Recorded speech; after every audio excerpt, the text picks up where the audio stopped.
Every year, the City of Vancouver sets goals to address the changing needs of the community.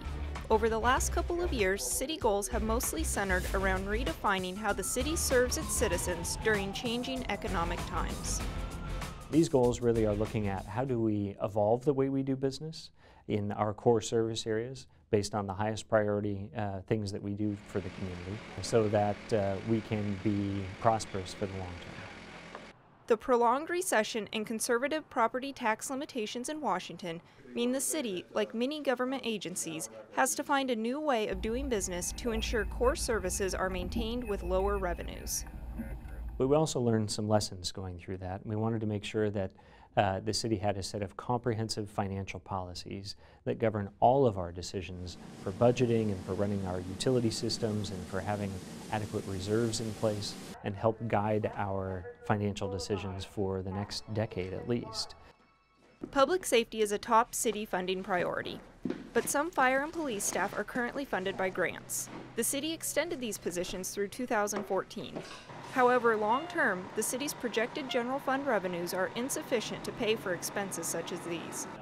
In 2012, the city brought in a team of community leaders to examine fire and EMS services to see what changes might be needed to maintain or enhance staff and service levels with some creative new solutions.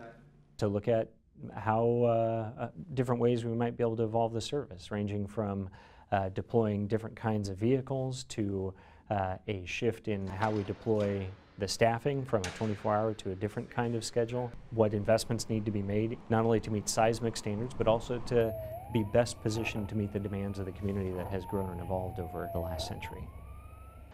This April, the first pilot of a new EMS solution will be tested. It involves dispatching an SUV with 2 staff to lower priority medical calls, rather than sending a fire truck with a full firefighter crew. The city also brought in a team of national public safety experts to look at how Vancouver Police Department services might be improved in the future.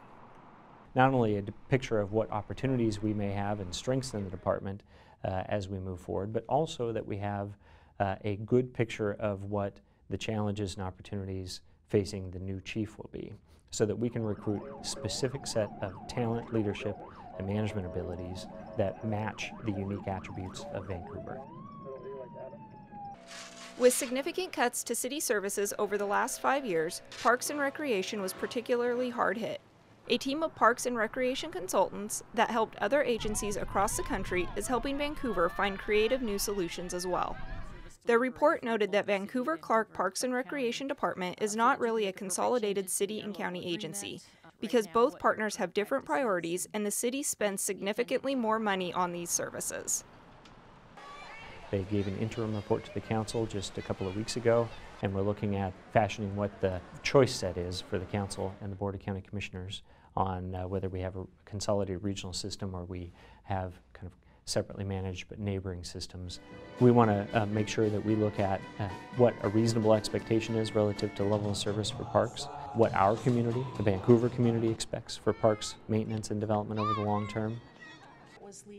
In 2012, the city also reorganized its Community and Economic Development Department to shift its focus from planning to achieving goals and stimulating new businesses and jobs. We not only consolidated economic development into community development, but we reorganized into 2 lines of business. One focused on actually building out all those plans that we have sitting on a shelf so that we're more proactive and leaning into getting that kind of investment to happen in a proactive way. And the other is the permitting piece, so that we have one-stop shop to permitting so that folks have consistency, reliability, and predictability in the permitting process. To make it easier for businesses and people pulling construction permits, the city will be rolling out online permitting this spring. The goal is to speed up the building permit process and save paper. In 2013, the city continues to work on these projects while maintaining 1,800 miles of roadways, supporting the community's best interests in the Columbia River crossing, and launching a new website to make it easier for citizens to visit online. Community members play a big role in it too. Not only making sure that we have a shared expectation of what can be done through traditional models, but also how can we empower the community to help provide some of the services that we may have historically. There's real opportunity there. It's an opportunity for us to not only come together and deliver those services, but to come together as a stronger community.